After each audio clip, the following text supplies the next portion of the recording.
Well.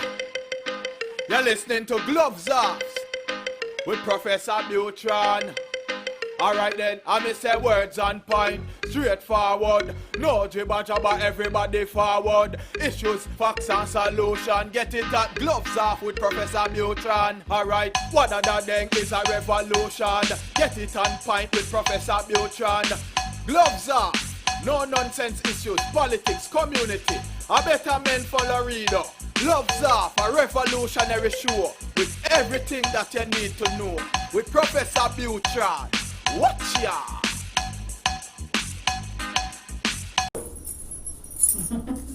We're back at you in Gloves Off, and today I have a special guest, candidate for Laredo City Council, District 7, Ms. Priscilla Pantoja. How we doing? Good. Thank you so much, Paul, for having me again. Well, we had you here right in the beginning of your campaign. Yes. It started. How's it going right now? What do you see that's different than when you started? Well, first of all, I have to thank all the people that have supported me on this journey. It's been amazing. It's been one of the most amazing experiences of my life. It's so inspiring and gratifying to go and speak to people, up close and personal, and give them that opportunity to express their concerns, about things that are important to their daily life.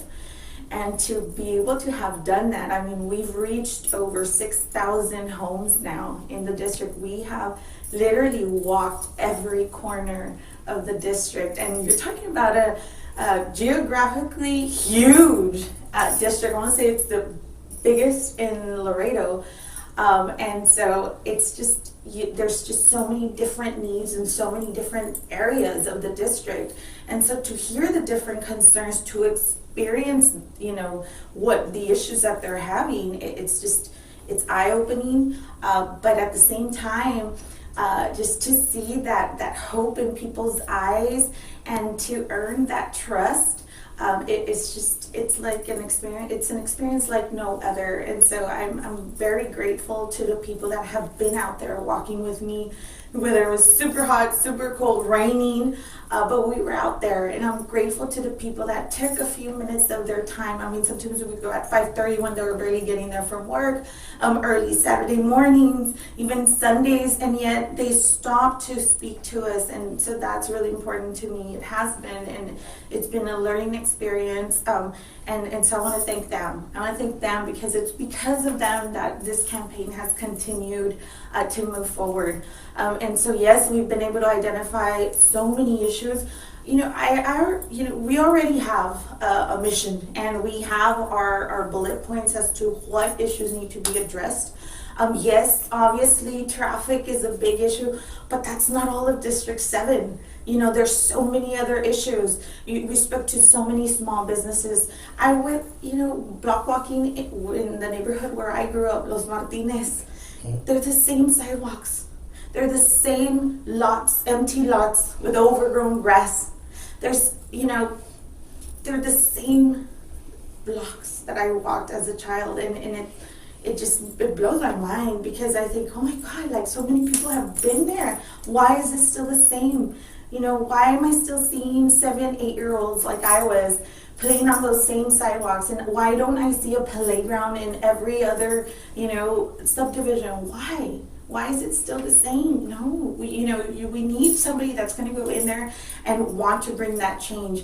And first of all, like I said, we're going to have to break up the district into different areas to be able to identify those unique needs to those neighborhoods. And so it's just been really inspiring, really exciting to meet people from all over the district.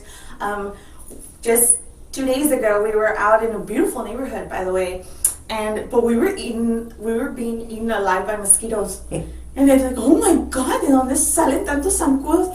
And sure enough, we were speaking to one of our constituents, and so I get there, and yes, I introduce myself, and I give them my literature, and they'll have time to learn a little bit more about me then.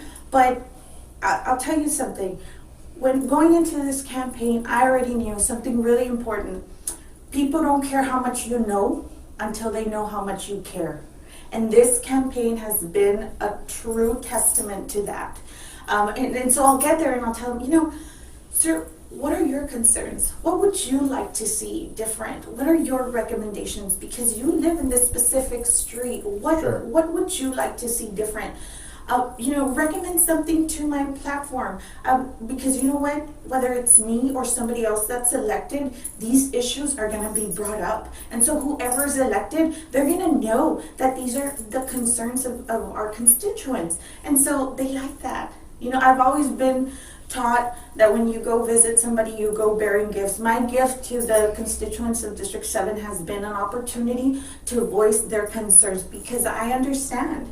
I understand we get busy with life, with work, especially with everything that's going on. You don't have time to go and, you know, call the city or go looking for your representative. No, we have to go to people's homes. We have to go to the people. And so that's what I've been able to do. I've been able to just go and offer that to the people. You tell me what you want to see different. And so that's been certainly, that feedback has been very, very useful in us developing a plan to be able to attack these issues.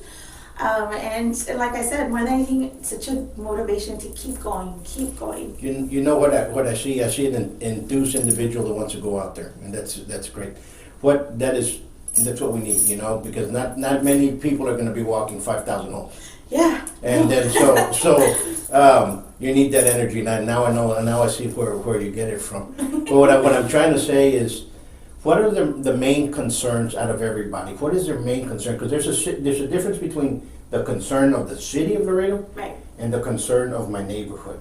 And let's talk about the neighborhoods. Mm-hmm. What are the main concerns that everybody keeps resonating that you hear? Well, there's a lot of structural maintenance that needs to be done. My God, some neighborhoods, you know, past 8 o'clock, it's pitch black. So you need better lighting.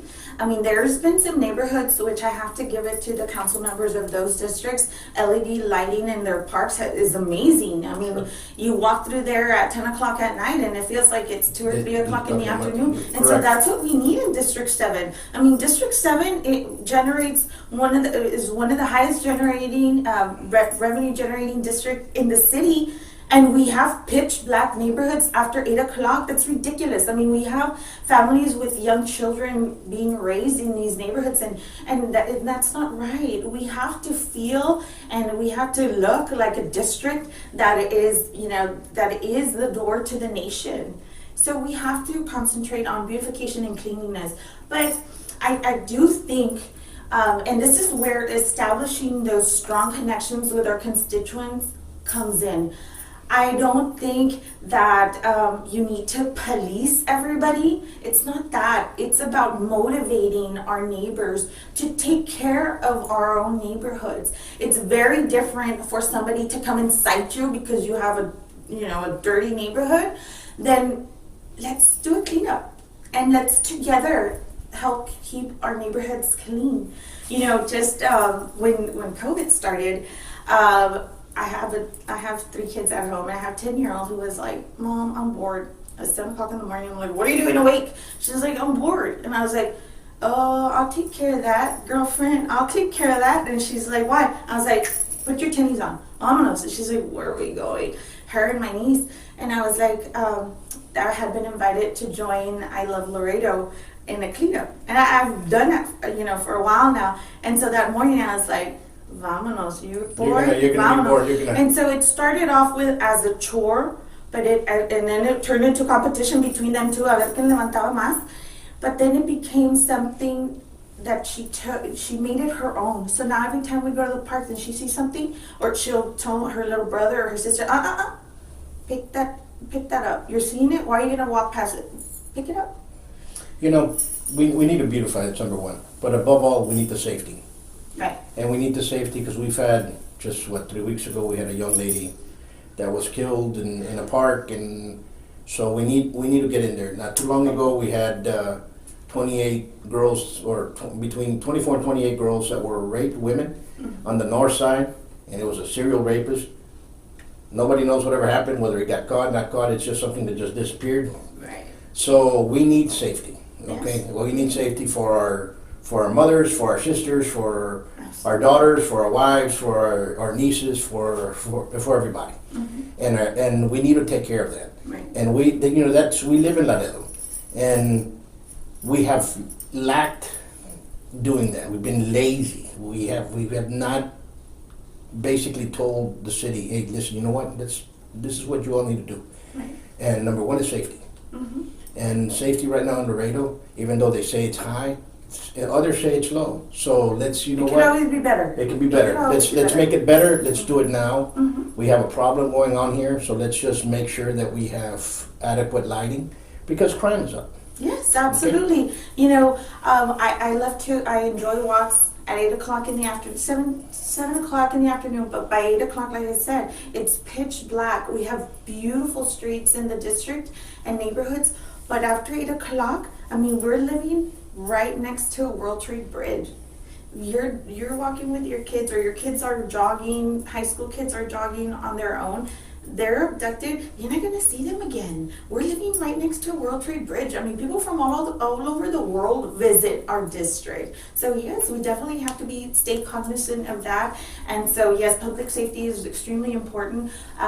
Lighting, law enforcement presence. I've even thought, step out of the box a little bit and install emergency button stations, something like what they have at the colleges and university. Yep. Something to where our constituents feel safe, and they're gonna be able to have some type of accessibility to law enforcement or something, but definitely safety and security is extremely important in our district. And we need it not in your district as well as all the other districts. It's something that is lacking. Right. We need more. We have great police. We have great first responders. We need to be a little bit more vigilant, us as a community. Right. There's a lot of neighborhoods that are dark. Yes. There's, right now with COVID, a lot of people losing their jobs. Guess what's going to happen? People need money, and they're going to retort to stealing or whatnot because of that. And these are things that just happened, and it was forced upon. So things are going to get a little bit out of hand. Yes. It's already. Absolutely. So you feel it, Yes. and we have to stop living that way because you feel that intensity. Now, today I went to go fill up gas, and I said hi to somebody, just walked by with their head down. I'm like, okay, whatever. So I opened the door when I was walking in. Good morning, walked in, and they look People at you, are and they're living in fear right now, and it and was that's like, not right. that's not the Laredo I grew up in. No. Yes, so it's really important that we work with law enforcement, and like you said, they need to be provided with the equipment, with the training, with the education to be able to keep our neighborhood safe. So yes, absolutely, I've always been an advocate for law enforcement and first responders, and I will continue to do so, especially because of the size of our district, the diversity in our district, and like you said, everything that we're going through. It's extremely important to keep safety and security as one of our top priorities. Well, Ms. Pantoja, one thing that you did say and you mentioned was small businesses. Right. What have you heard from some of the small businesses? Because they've been bullied to submission. Some of them will never get back up. And it's only the fighters are the ones that are getting up there and they're struggling, so it's one helping another. The city has really done a number on the small businesses and continue to do a number on the small businesses. But with that said, what are your concerns and what have you heard? And it's just, like I said, it just makes me wonder, how is this even happening? One of the biggest issue has been the lack of information. Not only within small businesses, but within the whole community. Not too long ago, a community assessment was conducted where the number one community need, and this is crazy, this goes beyond affordable housing and all those kinds of things. The number one need was information on support services and resources to our community. How is that possible? We're living in the age of information, and the information is not there. They don't have access. So, and this is why, again, I go back to the importance of establishing those connections with your constituents. As representatives, we have to be accessible to them. They have to feel at ease and confident enough to be able to pick up the phone and call us directly. Not have to go through all these other department heads and so on to get to us. No, yes, there are processes, and yes, there's a chain of command, but when you're representing the constituents, you're representing them, and you are on call for whatever it is that they need. So information is extremely important. And now that you touch up on that, I had a very interesting conversation with Border Patrol family. And I say Border Patrol, but there's lots of law enforcement families that come to Laredo from other communities because they're stationed here now. But it was interesting to get some of their feedback. They've been here about 13 years, and I asked them, what would you like to see different, and what, how do you feel about Laredo? And they told me something that broke my heart. They said, we've never really considered ourselves Laredoans. What? What do you mean? You've been here 13 years. This is your community. I said, no. It took forever for us to find out, what's available to us, and there's just a lack of this, a lack of that, in comparison to other communities. And so that, automatically I thought, oh my God, it would be amazing if the city would do some type of quarterly invitation to new Laredoans, welcoming new Laredoans, where you can invite some of the department heads to showcase the services that the city has to offer these families, and just that's why it's so important to create that family atmosphere within our Laredo community, within our district. And so, yes, information I think is going to make a big difference. Information and guidance, but also very important just to request that feedback from these small businesses. Where is it that we can help you? How can we help you? Move on to or transition into the recovery phase of this. As we were saying, with the main concern of small businesses is help right now. Right. Okay? And we need to see the city step up and actually go out there and help them. Yes. And it's not being done. Okay? There's people that were not around during the crisis, all of a sudden around because they're running. Understand? They're like, wait, I'm over here, I'm helping you. Well, you could care less. You were the ones that turned it off. You're the ones that stopped it. You're the ones that forced it. Right. And you didn't have no concern about anything else. There was no plan. Everything was just done. I understand the crisis. I understand that everybody was scared. I understand that everything was going on. But once everybody took a hold of what was going on and doing it, people wanted to reopen. People wanted to start their businesses back. Now, there's a concern. There was a concern about safety. Everybody's doing that. I mean, we had to adapt. We have to improvise. We have to continue moving forward to serve our clients and so on and so forth. But the city turns around and says, we're closing again because we need federal money. So then it's not really the crisis. You're closing us down because of federal money, another extension. There's two different things. Now you're closing us on purpose. Yeah. Talk about understand what I'm saying? So with that being said, the small businesses have been taken. I can understand where you're coming from. But now let's change something on a more positive note. Let's say November 4th, you're elected. You wake up and you're the winner. What would be the first thing you'd like to tackle? The very first thing that I would do is look at our departments, visit with our department heads and the employees, the workforce. I think it's really important to lift morale within the City of Laredo workforce. Coming from a family who owns small businesses, customer service has always been a part of my life. And it's important that we as a city be able to always make that one of our priorities and be able to provide the best customer service to the people that we're serving. And I think it comes, or what can motivate our employees is by lifting morale by providing that education and that training that they need, investing in our workforce, so that ultimately our community can be served with that customer service, with expertise, with professionalism. Not that they aren't right now, it's just right now everybody needs a boost, and I think that we'd be able to lift morale within the City of Laredo workforce through that. We have many professionals within the City of Laredo who have so much to offer that I don't think have been fully taken advantage of. I know that we have amazing grant writers who need to right now be supported in any way possible to be able to access that federal grant money, that we so need right now, so that we don't have to be using the general fund money. There's so many programs that can be developed through the expertise of these individuals. It's just getting the right people to work on those projects that are going to take Laredo forward. And so that'd be the first thing that I would do. And like I said, and just develop a system of communication within my district, because I would be elected to represent my district.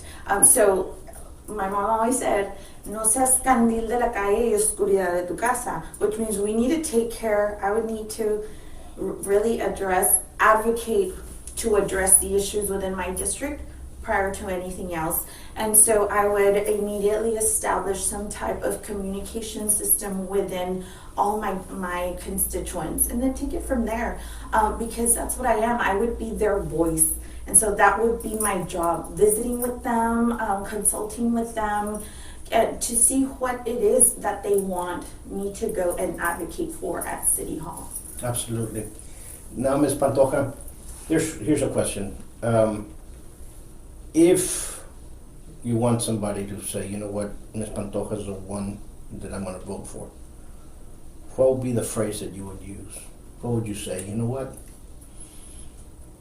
To earn their vote, to earn the Yes. people's vote, I'm here to work for you. I have the education, the experience. I don't think I mentioned it, but I am currently pursuing my master's degree in public administration, which I think is very important, because it's a constant reminder, through that sacrifice of higher education, to learn the specifics on how to administer public organizations. And so I believe I come with the education, with the experience of working not only 10 years with the county now, but I come with the experience of 20 years serving my community without expecting a dime in return. And now that you mentioned that, I was speaking to a family, and we were there for about an hour. And then she said, well, tell me what makes you different from the other candidates. They all say the same thing. How can I believe you? And I said, well, I'll tell you this. I've been serving my community for over 20 years through nonprofit organizations, never expecting anything in return. Outside of work, outside of school. Sure. Invested endless hours in providing for my community. That's what I have to offer. That should attest to my commitment to the people of this community. She smiled and asked me to put a sign in her yard, so I think I earned her vote. But really, I think that the way that I've been successful in getting people to be very receptive to me is just offering my service to them, which is, speaking out for them and asking them, what do you want? I'm not here to sell myself to you. I'm not here to say, oh, well, this is me and I hope you vote for me and I'm the best. No. I'm here to talk about what you need. And so I think that, like I said, it goes back to people don't care how much you know until they know how much you care. And so if I'm able to convey that to the constituents of my district, I think that I will be successful in earning their vote. And that's what it's about. Absolutely. And early vote starts on Tuesday. Yes, it does.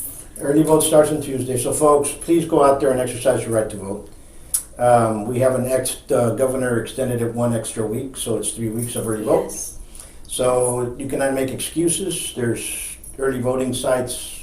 Not only that, it's you can do curbside voting. I Exactly. mean, oh my God, it's the easiest it's ever been.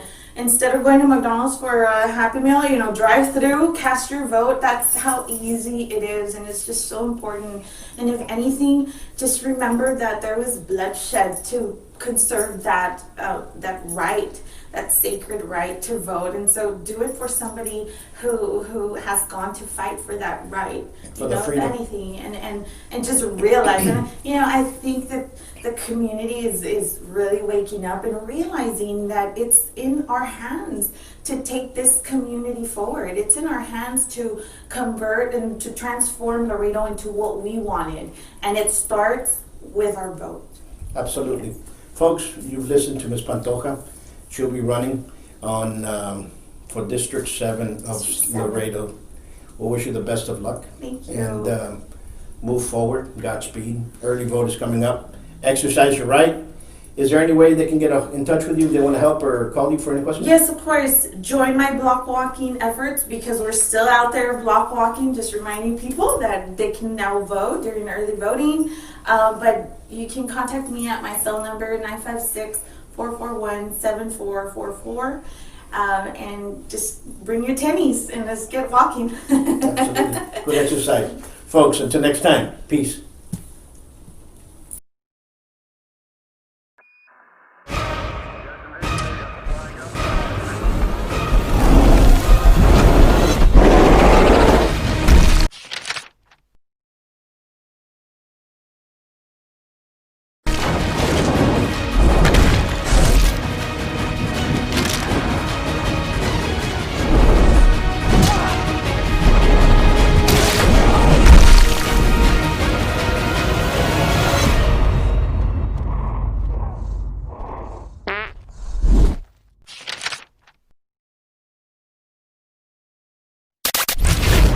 The following political paid advertisements do not reflect the political opinions of the program or its associates. Any political campaign or candidate who wishes to purchase advertising can do so. Advertising is open to all on behalf of Gloves Off.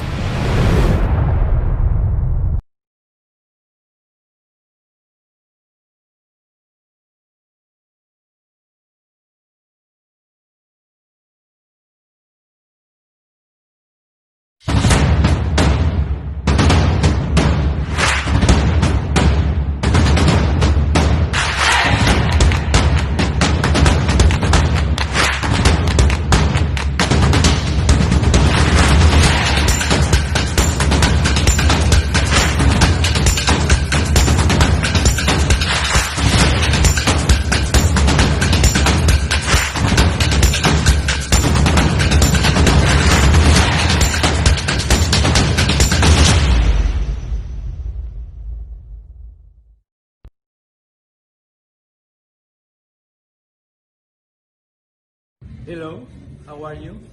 My name is Celestino Marina. I'm running for City Council, District 5, and I would like your support. Together, we will win. Thank you.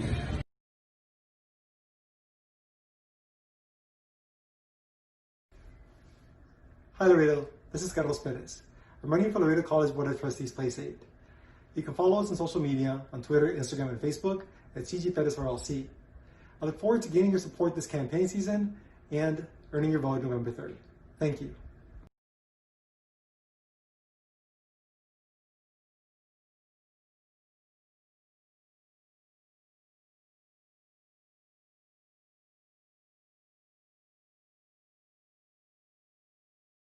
Laredo College needs a leader, an educator with a vision to move forward for a positive change. This is why, as your candidate, I want accessible education, and most importantly, I want to listen to your concerns as a stakeholder, students, faculty, staff, and taxpayers. It's time for education over politics. Vote Justin Huntsnusher Casiano for Laredo College Board, Place 7. Hi, I'm Amber Avis Hinojosa, ready to change the direction of District 8.